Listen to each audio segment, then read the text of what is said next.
നമസ്കാരം, നീലാണ്. നാടൻ ചായ വേൾഡ് കപ്പ് അപ്ഡേറ്റിലേക്ക് ഏവർക്കും സ്വാഗതം. അങ്ങനെ വേൾഡ് കപ്പിലെ ഗ്രൂപ്പ് ഘട്ട മത്സരങ്ങൾ അതിൻ്റെ അവസാന ഘട്ടത്തിലേക്ക് കിടക്കുകയാണ്. നാളെയൊക്കെ ആയിട്ട് ഗ്രൂപ്പ് ഘട്ട മത്സരങ്ങളൊക്കെ അവസാനിക്കുകയാണ്. ഏകദേശം ക്വാളിഫൈ ചെയ്ത ടീമുകളുടെ കാര്യത്തിലൊക്കെ ഏകദേശം ഒരു തീരുമാനമായി. പ്രധാനപ്പെട്ട ടീമുകൾക്കൊക്കെ പലതിനും പല എതിരാളികളെയും ഇന്ന് വൈകുന്നേരം കൊണ്ടൊക്കെ ഏകദേശം അറിയാൻ കഴിയും. അങ്ങനെ ഇന്നത്തോടുകൂടിയൊക്കെ ഗ്രൂപ്പ് ഘട്ടം ഏകദേശം ഇന്ന് രാത്രിയും നാളെ പുലർച്ചയൊക്കെ ആയിട്ട് ഗ്രൂപ്പ് ഘട്ടം അങ്ങനെ അവസാനിക്കുകയാണ്. അപ്പോൾ ഈ ഗ്രൂപ്പ് ഘട്ടം അവസാനിക്കുന്ന ഘട്ടത്തിൽ പോലും പല ടീമുകൾക്കും അതിനിർണായകമായി മാറുന്ന ഒരു സാഹചര്യമുണ്ട്. നേരത്തെ നമ്മൾ പലപ്പോഴും പറഞ്ഞിട്ടുണ്ട്. അതായത് ഗ്രൂപ്പിൽ ചാമ്പ്യന്മാരായി വരുമ്പോൾ പലപ്പോഴും വേറൊരു ഗ്രൂപ്പിലെ രണ്ടാം സ്ഥാനക്കാരെ അല്ലെങ്കിൽ മൂന്നാം സ്ഥാനക്കാരെയൊക്കെയാണ് കിട്ടുക. അപ്പോൾ അത് വലിയ രീതിയിൽ ഗുണം ചെയ്യും ടീമുകൾക്ക്. നല്ലതുപോലെ കളിക്കുന്ന ടീമുകൾക്ക് ഗുണം ചെയ്യുന്ന കാര്യത്തിൽ സംശയമില്ല. മറ്റ് ചില ടീമുകളാണെങ്കിൽ ഈ രണ്ടാം സ്ഥാനത്തേക്ക് വേറൊരു ടീം വിജയിച്ച് രണ്ടാം സ്ഥാനത്തേക്ക് മാറുകയാണെങ്കിൽ അപ്പോൾ ഈ പറഞ്ഞതുപോലെ എതിരാളികളായി നല്ല ടീമുകളെയൊക്കെ കിട്ടുന്ന സാഹചര്യവുമുണ്ട്. അപ്പോൾ എന്തായാലും അതൊക്കെയാണ് വിശേഷങ്ങൾ. അപ്പം നമുക്ക് ഇന്ന് നടക്കാനുള്ള മത്സരങ്ങൾ നോക്കേണ്ടതുണ്ട്. അതിനിർണായകമായ മത്സരങ്ങളുണ്ട്. കാരണം ഇന്ന് ഇംഗ്ലണ്ട് കളത്തിലിറങ്ങുന്നുണ്ട്, ക്രൊയേഷ്യ ഇറങ്ങുന്നുണ്ട്, ക്രിസ്ത്യാനോ റൊണാൾഡോയുടെ പോർച്ചുഗൽ ഇറങ്ങുന്നുണ്ട്, ലയണൽ മെസ്സിയുടെ അർജൻറ്റീന നാളെ പുലർച്ചെ ഇറങ്ങുന്നുണ്ട്. അങ്ങനെ മത്സരങ്ങൾക്ക് യാതൊരു പഞ്ഞവുമില്ല. ഇഷ്ടംപോലെ മത്സരങ്ങൾ അല്ലെങ്കിൽ ഇഷ്ടംപോലെ പ്രധാന ടീമുകളൊക്കെ പോരാട്ടത്തിൽ ഇറങ്ങുന്നുണ്ട്. അപ്പോൾ ഇന്നലെ നടന്ന ചില മത്സരങ്ങളുടെ ഫലം നമുക്കൊന്ന് നോക്കിയിട്ട് വരേണ്ടതുണ്ട്. ആദ്യം നോക്കുമ്പോൾ ഫ്രാൻസിൻ്റെ മത്സരം ഇന്നലെ രാത്രി ഉണ്ടായിരുന്നു. 4-1 നോർവേ തകർത്ത ഒരു പോരാട്ടമായിരുന്നു. നമ്മൾ ഇന്നലെ പറഞ്ഞിരുന്നു. അതായത് ഫ്രാൻസ് പോലൊരു ടീം അപരാജിതമായി അവരുടെ ഒരു കുതിപ്പ് തുടരുകയാണ്. ഈ ലോകകപ്പിലെ 3 മത്സരങ്ങളും ജയിച്ചുകൊണ്ട് ആണ് അവർ എത്തുന്നത്. അതായത് 9 പോയിൻ്റ് നേടിക്കൊണ്ടാണ് അവർ അടുത്ത സ്റ്റേജിലേക്ക് റൗണ്ട് ഓഫ് 32 എത്തുന്നത്. അപ്പോൾ അതുകൊണ്ടൊരു മികച്ച പ്രകടനം തന്നെ അവരുടെ ഭാഗത്തുനിന്ന് ഉണ്ട് എന്ന കാര്യത്തിൽ സംശയമില്ല. നമ്മൾ ഇതുവരെ പറഞ്ഞ കാര്യങ്ങളാണെങ്കിൽ ഇതുവരെ ഫ്രാൻസിന് അനുകൂലം കഴിഞ്ഞ മത്സരങ്ങളൊക്കെ നമ്മൾ പറഞ്ഞത് കിലിയൻ എംബാപ്പെ എന്ന താരത്തെ ചുറ്റിപ്പറ്റിയാണ് അവരുടെ പ്രധാനപ്പെട്ട പ്രകടനം എന്നൊക്കെയാണ്. പക്ഷേ ഇന്നലെ ഒസ്മാൻ ഡെംബാലയുടെ വക ഒരു ഗംഭീരമായ ഹാട്രിക് പ്രകടനം ഉണ്ടായി. അതാണ് ശരിക്കും പറഞ്ഞാൽ ഇന്നലത്തെ ഫ്രാൻസിൻ്റെ വിജയത്തിൽ അതിനിർണായകമായത് ഡെംബാലയുടെ ഒരു ഹാട്രിക് പ്രകടനം തന്നെ എന്ന് പറയാൻ സാധിക്കും. അപ്പോൾ മത്സരത്തിൻ്റെ വിശേഷത്തിലൊക്കെ എന്ന് പറഞ്ഞാൽ 7-ാം മിനിറ്റിൽ മത്സരം തുടങ്ങി 7-ാം മിനിറ്റിൽ തന്നെ ഡെംബാലെ ആദ്യ ഗോൾ നേടുന്ന ഒരു കാഴ്ച. 7-ാം മിനിറ്റിൽ ഗോൾ നേടി. തുടർന്ന് 20-ാം മിനിറ്റിൽ അടുത്ത ഗോൾ അവർ നേടുന്ന കാഴ്ച. 20-ാം മിനിറ്റിൽ ഡെംബാലെ തന്നെ വീണ്ടും വല കുലുക്കുന്നു. അങ്ങനെ 2-0 എന്നൊരു സ്കോറിലെത്തുന്നു. എന്നാൽ 2-ാം ഗോൾ നേടി മിനിറ്റുകൾക്കകം തന്നെ നോർവേ തിരിച്ചടിക്കുന്നു. ആസ്ഗാൻ്റെ വക ഒരു 21-ാം മിനിറ്റിൽ തന്നെ ഒരു മറുപടി ഗോൾ വരുന്നു. അങ്ങനെ 2-1 എന്നൊരു സ്കോറിൽ പൊയ്ക്കൊണ്ടിരിക്കുക. അങ്ങനെ മത്സരം മുന്നോട്ട് പോകുന്ന വക സമയത്ത് 32-ാം മിനിറ്റിൽ ഡെംബാലെ വക 3-ാം ഗോൾ ഹാട്രിക് ഗോൾ പിറക്കുന്ന ഒരു കാഴ്ച കണ്ടു. പിന്നീട് 90 മിനിറ്റ് അധിക സമയത്തേക്ക് നീങ്ങും. 90 മിനിറ്റ് കഴിഞ്ഞ് അധിക സമയത്തേക്ക് നീങ്ങുമ്പോൾ ദെസിറേ ഡുവേ ഒരു ഓൺ ഗോൾ എന്നൊക്കെ പറയുന്ന രീതിയിലേക്കൊരു ഗോൾ കൂടി വീഴുന്നു. അങ്ങനെ 4-1 എന്നൊരു സ്കോറിലാണ് ഇന്നലത്തെ ഫ്രാൻസ് മത്സരം അവസാനിച്ചത്. പറഞ്ഞ പോലെ ഏറ്റവും പ്രധാനപ്പെട്ട മത്സരത്തിലെ ഘടകം നോക്കുകയാണെങ്കിൽ ഡെംബാലയുടെ ലോകകപ്പ് ഹാട്രിക് തന്നെയാണ് ഏറ്റവും ശ്രദ്ധേയം. അപ്പം ആദ്യ പകുതിയിൽ തന്നെ മത്സരം ഫ്രാൻസ് നിയന്ത്രിച്ചു. അത് അവർക്ക് വലിയ രീതിയിലുള്ള ഗുണം ചെയ്തു. 3-1 എന്നൊരു സ്കോർ ആദ്യ പകുതിയിൽ തന്നെ എത്തുമ്പോൾ അത് രണ്ടാം പകുതിയിലേക്ക് വരുമ്പോൾ നോർവേ പോലൊരു ടീമിന് വലിയ തലവേദന സൃഷ്ടിക്കുമെന്ന കാര്യത്തിൽ സംശയമില്ല. അപ്പോൾ അതുകൊണ്ട് തന്നെ അത് അവർക്ക് വലിയ രീതിയിലൊരു ഗുണം ഫ്രാൻസിന് ചെയ്തിട്ടുണ്ട്. ഒപ്പം 3 മത്സരങ്ങളിലും ജയിച്ച് ഗ്രൂപ്പ് ചാമ്പ്യന്മാരായിട്ടാണ് ഫ്രാൻസ് എത്തിയിട്ടുള്ളത്. മറുവശത്ത് നോർവേയിലേക്ക് വന്നു കഴിഞ്ഞാൽ നോർവേ തോറ്റെങ്കിലും ഗ്രൂപ്പിൽ 2-ാം സ്ഥാനത്തോടെ അവർ നോക്കൗട്ടിലേക്ക് മുന്നേറിയിട്ടുണ്ട്. അതായത് തോൽവി വഴങ്ങിയെങ്കിൽ പോലും അവരും നോക്കൗട്ടിലേക്ക് മുന്നേറിയിട്ടുണ്ട്. അപ്പോൾ ഇതാണ് ഫ്രാൻസ് നോർവേ മത്സരം. ഇനി നടന്ന മറ്റൊരു മത്സരം സെനഗലും ഇറാഖും തമ്മിലൊരു പോരാട്ടമായിരുന്നു. അതൊരു ഗോൾ മഴ പെയ്ത മത്സരം എന്ന് പറയാം. 5-0 സെനഗൽ വിജയം സ്വന്തമാക്കുന്ന ഒരു കാഴ്ച നമുക്ക് കാണാൻ സാധിച്ചു. 4, 56, 59, 71, 82 മിനിറ്റുകളിലാണ് ഇന്ന് ഗോളുകൾ പിറന്നത്. അതായത് എതിരില്ലാത്ത 5 ഗോളുകൾക്ക് ഇറാഖിനെ സെനഗൽ തകർക്കുന്ന ഒരു കാഴ്ച നമുക്ക് എന്തായാലും കാണാൻ സാധിച്ചു. സെനഗലിൻ്റെ ലോകകപ്പിലെ ഏറ്റവും വലിയ വിജയങ്ങളിൽ ഒന്നായി ഇതിനെ കാണാൻ സാധിക്കും. മികച്ച ഗോൾ ഡിഫൻഡിലൂടെ മികച്ച 3-ാം സ്ഥാനക്കാരെ മുന്നേറാനുള്ള സാധ്യത എന്തായാലും ഈ ഒരു സെനഗൽ ശക്തമാക്കിയിട്ടുണ്ട്. കാരണം നമ്മൾ നേരത്തെ പറഞ്ഞിട്ടുണ്ട്. അതായത് ഈ 12 ഗ്രൂപ്പുകളിൽ നിന്നും 2 ടീം വെച്ച് 24 ടീമുകളും മികച്ച 3-ാം സ്ഥാനക്കാർ, അതായത് ഒരു പട്ടിക തന്നെയുണ്ട്. ഏറ്റവും മികച്ച 3-ാം സ്ഥാനക്കാരുടെ ഒരു പട്ടികയുണ്ട്. ആ പട്ടികയിൽ നിന്നുള്ള 8 ടീമുകൾ കൂടി, അങ്ങനെ മികച്ച 3-ാം സ്ഥാനം വരുന്ന 8 ടീം, അങ്ങനെ 32 ടീമുകളാകുന്നത്. അപ്പോൾ എന്തായാലും ആ ഒരു മികച്ച 3-ാം സ്ഥാനത്തിന് വേണ്ടിയിട്ടുള്ള പോരാട്ടം ഇന്നലെ സെനഗൽ ശക്തമാക്കിയിട്ടുണ്ട്. ഇറാഖ് ഒരു വിജയം പോലും നേടാനാവാതെ, ഒരു പോയിൻ്റ് പോലും നേടാനാവാതെ അവർ എന്തായാലും പുറത്തായിട്ടുണ്ട്. ഇനി മറ്റൊരു പോരാട്ടം കാപ് വെർഡെയും സൗദി അറേബ്യയും തമ്മിലുള്ളതായിരുന്നു. അത് ഗോൾ രഹിത സമനിലയായി മാറുന്നൊരു കാഴ്ച നമുക്ക് കാണാൻ സാധിച്ചു. അതിലൊട്ടൊരു ഗുണമുണ്ടായത് കാപ് വെർഡെയ്ക്ക് റൗണ്ട് ഓഫ് 32 നോക്കൗട്ടിലേക്കൊരു സാധ്യത അതിലൂടെ തെളിഞ്ഞു എന്നുള്ളതാണ്. ഗോൾ രഹിത സമനിലയായിരുന്നു. അതുകൊണ്ട് തന്നെ അവർ ഗ്രൂപ്പിലെ 2ാം സ്ഥാനക്കാരായി വരും. അപ്പോൾ അതുകൊണ്ട് അവർ നേരെ അർജൻറ്റീനയ്ക്ക് എതിരാളികളായി നോക്കൗട്ടിലേക്ക് വരുന്ന ഒരു കാഴ്ച നമ്മൾ കാണാൻ സാധിക്കുന്നുണ്ട്. ഗോൾ രഹിത സമനിലയായിരുന്നു മത്സരം. കേപ്പ് വെർഡേക്ക് നിരവധി അവസരങ്ങൾ അവർക്ക് കിട്ടിയിരുന്നു, പക്ഷേ അതൊന്നും കൊണ്ട് ഫലത്തിൽ വരുത്താൻ സാധിച്ചില്ല. 3 സമനിലകളുമായിട്ടാണ് ലോകകപ്പ് ചരിത്രത്തിൽ ആദ്യമായിട്ട് നോക്കൗട്ടിലേക്ക്, അതായത് വിജയമൊന്നും നേടാതെ 3 മത്സരങ്ങൾ സമനിലയാക്കിക്കൊണ്ടാണ് അവർ എന്തായാലും നോക്കൗട്ടിലേക്ക് എത്തുന്നത്. അവർ ശ്രദ്ധിക്കപ്പെടുന്നത് സ്പെയിനെതിരായ ഒരു സമനിലയിലൂടെയാണ് അവരെന്തായാലും ശ്രദ്ധിക്കപ്പെടുന്നത്. അപ്പോൾ ഈ 3 മത്സരങ്ങൾ സമനില നേടിക്കൊണ്ട് അവർ നോക്കൗട്ടിലേക്ക് 3 പോയിൻറ്റുമായി നോക്കൗട്ടിലേക്ക് കയറുന്നുണ്ട്. സൗദി അറേബ്യ 1 ഗോൾ മാത്രം നേടിയിട്ടുണ്ട്. അങ്ങനെ സൗദി അറേബ്യ ടൂർണമെൻറ്റിൽ നിന്ന് പുറത്തായിരിക്കുന്നു എന്നുള്ളതാണ്. ഇന്നലെ നടന്ന മറ്റൊരു പ്രധാനപ്പെട്ട പോരാട്ടം സ്പെയിനും ഉറുഗ്വേയും തമ്മിലുള്ളൊരു പോരാട്ടമായിരുന്നു. ഈ മത്സരത്തിൻ്റെ ഫലമൊക്കെ ആരാധകർ വലിയ രീതിയിൽ ആവേശത്തോടെ നോക്കിയിരുന്നു. കാരണം ഉറുഗ്വേ ജയിക്കുകയാണെങ്കിൽ മികച്ച ഗോൾ ശരാശരിയിൽ ജയിക്കുകയാണ്. ഒരുപക്ഷേ ഉറുഗ്വേ ഗ്രൂപ്പ് ചാമ്പ്യന്മാരായി മാറുന്നൊരു സാഹചര്യം ഉണ്ടാവുകയാണെങ്കിൽ സ്പെയിൻ 2ാം സ്ഥാനത്തേക്ക് മാറുന്ന ഒരു സാഹചര്യം ഉണ്ടാകും. അങ്ങനെ വന്നാൽ ഈ ഒരു റൗണ്ട് ഓഫ് 32 നോക്കൗട്ടിൽ സ്പെയിനും അർജൻറ്റീനയും തമ്മിലൊരു പോരാട്ടം ഉണ്ടാകും. അപ്പോൾ അതുകൊണ്ട് ആരാധകരൊക്കെ വലിയ രീതിയിൽ ഉറ്റുനോക്കിയൊരു മത്സരമായിരുന്നു. പക്ഷേ ഉറുഗ്വേ പരാജയം ഏറ്റുവാങ്ങുന്ന കാഴ്ച 1-0 സ്പെയിൻ മത്സരം വിജയിക്കുന്നു. 42-ാം മിനിറ്റിൽ അലക്സ് ബേനയാണ് ഗോൾ നേടിയത്. ബേന ഒരു മികച്ച ഗോൾ സ്വന്തമാക്കി. പല ഘട്ടങ്ങളിലും ലാമിൻ യമാലിനെ തടയാൻ ഉറുഗ്വേ ശ്രമിച്ചെങ്കിലും അത് ഫലം കണ്ടില്ല. പക്ഷേ അവസരങ്ങൾ സൃഷ്ടിക്കാൻ യമാലിനായി എന്ന കാര്യത്തിൽ സംശയമില്ല. 2ാം പകുതിയിൽ ഉറുഗ്വേയുടെ ഭാഗത്തുനിന്ന് തുടർച്ചയായുള്ള ആക്രമണങ്ങളൊക്കെ ഉണ്ടായെങ്കിലും പക്ഷേ അതൊന്നും അങ്ങോട്ട് ഫലം എത്തിയില്ല എന്നുള്ളതാണ്.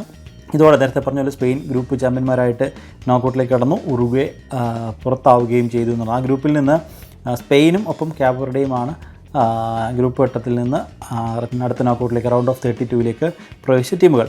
ഇനി ഈജിപ്തും ഇറാനും തമ്മിലുള്ള പോരാട്ടം 1-1 സമനില. ഇരു ടീമുകൾ ഓരോ ഗോൾ വീതം നേടി സമനിലയിൽ പിരിയുന്നൊരു കാഴ്ചയുണ്ടായിരുന്നു. 5-ാം മിനിറ്റിൽ മഹമ്മൂദ് സാബറാണ് ആദ്യ ഗോൾ നേടിയത്. പിന്നീട് 14-ാം മിനിറ്റിലും റാമിൻ റസായൻ ഒരു സമനില ഗോൾ നേടുന്നു. അങ്ങനെ 1-1 ഒരു സമനില പാലിക്കുന്നു.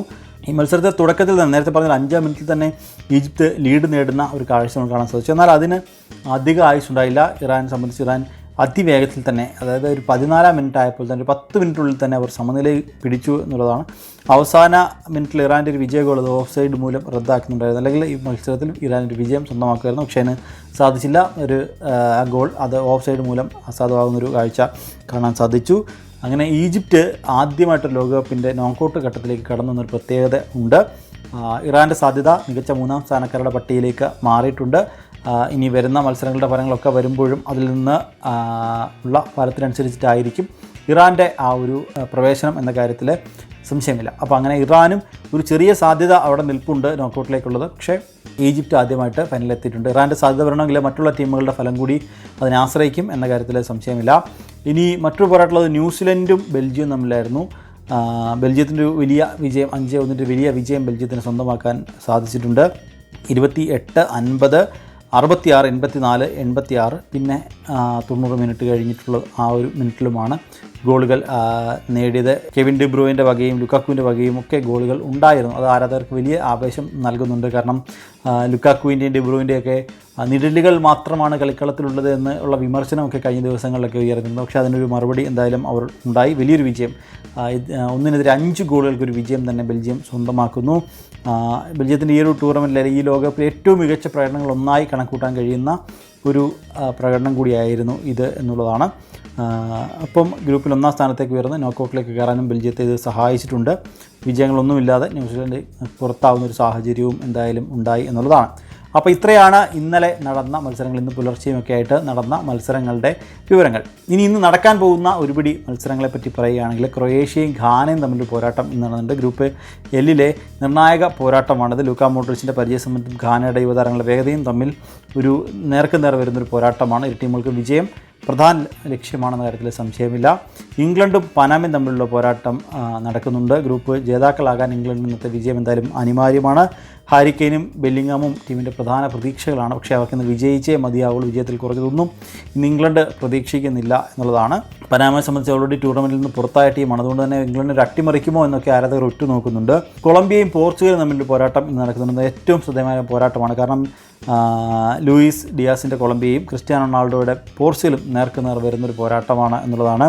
ഗ്രൂപ്പ് ലെ ഒന്നാം സ്ഥാനത്തിന് വേണ്ടിയുള്ള നിർണായക പോരാട്ടം കൂടിയാണ് ഇത്. കാരണം ഇന്ന് കൊളംബിയ ജയിച്ചാൽ കൊളംബിയ ഗ്രൂപ്പ് ചാമ്പ്യന്മാരാകും, അടുത്ത ഘട്ടത്തിലേക്ക് വരും. പോർച്ചുഗലാണെങ്കിൽ പോർച്ചുഗൽ ഗ്രൂപ്പ് ചാമ്പ്യന്മാരായി അടുത്ത ഘട്ടത്തിലേക്ക് വരുന്നൊരു കാഴ്ച നമുക്ക് എന്തായാലും കാണാൻ സാധിച്ചു. അപ്പോൾ അതുകൊണ്ട് വളരെ ആവേശം നിറഞ്ഞൊരു പോരാട്ടമാകും അത് എന്ന കാര്യത്തിൽ സംശയമില്ല. അപ്പം ഇനി കോങ്കോയും ഉസ്ബെക്കിസ്ഥാനും തമ്മിലുള്ള പോരാട്ടം ഇന്ന് നടക്കാനുണ്ട്. ഇരു ടീമുകൾക്കും നോക്കൗട്ട് പ്രതീക്ഷ നിലനിർത്താൻ നിർണായകമായൊരു മത്സരമാണ്. കാരണം മൂന്നാം സ്ഥാനം എന്നുള്ളതാണ് ആ മൂന്നാം സ്ഥാനം ലഭിക്കുന്ന മൂന്നാം സ്ഥാനത്തിന് വേണ്ടി. കാരണം 1-2 സ്ഥാനങ്ങളിലേക്ക് കൊളംബിയയും പോർച്ചുഗലും തമ്മിൽ പോരാട്ടം നടക്കുന്നുണ്ട്.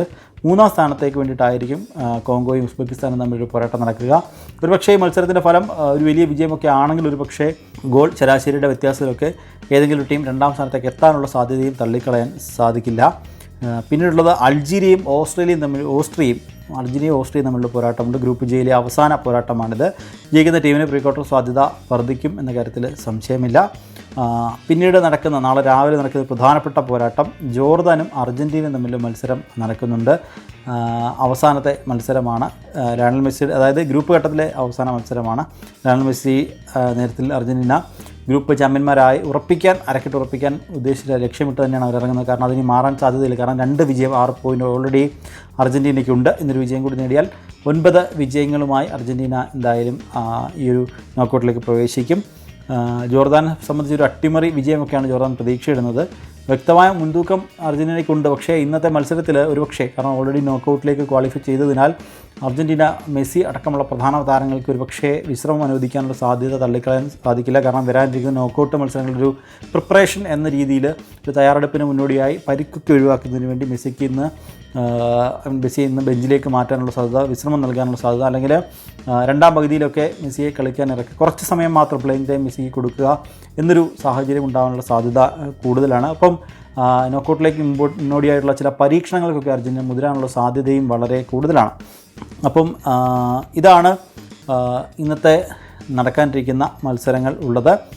ഒപ്പം ഇനി പറയാനുള്ള മറ്റൊരു പ്രധാനപ്പെട്ട കാര്യം, നേരത്തെ പറഞ്ഞതുപോലെ ഗ്രൂപ്പ് ഘട്ടത്തിലേക്ക് നിന്ന് നോക്കൗട്ടിലേക്ക് കുറേ ടീമുകളൊക്കെ ഏകദേശം തങ്ങളുടെ സാധ്യതകൾ ഉറപ്പിച്ചിട്ടുണ്ട്. മെക്സിക്കോയിലേക്ക് വന്നാൽ മെക്സിക്കോ ഓൾറെഡി ഗ്രൂപ്പ് എയിലെ ചാമ്പ്യന്മാരായിക്കൊണ്ട് അവർ നോക്കൗട്ട് ഉറപ്പിച്ചിട്ടുണ്ട്.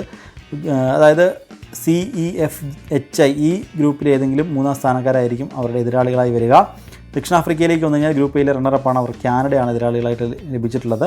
സ്വിറ്റ്സർലൻഡിൻ ഗ്രൂപ്പ് ബി വിന്നറാണ്, അവർക്കുള്ള എതിരാളികളായിട്ടില്ല.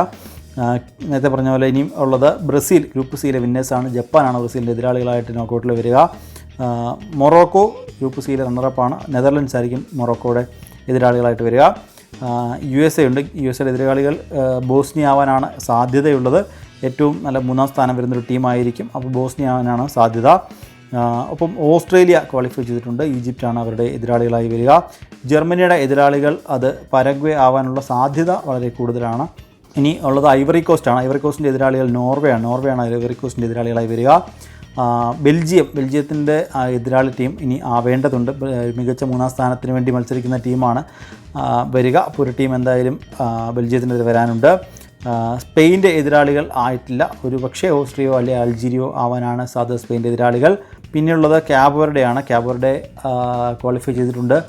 അർജൻറ്റീനയാണ് ക്യാബ് വെർഡയുടെ ഒരു എതിരാളികൾ. ഫ്രാൻസിൻ്റെ എതിരാളികൾ ഇതുവരെ ആയിട്ടില്ല. സ്വീഡൻ ആവാനുള്ള സാധ്യത വളരെ കൂടുതലാണ്. അപ്പോൾ ഇതൊക്കെയാണ്. ഇനിയും പോർച്ചുഗലിന് എതിരാളികളായിട്ടില്ല.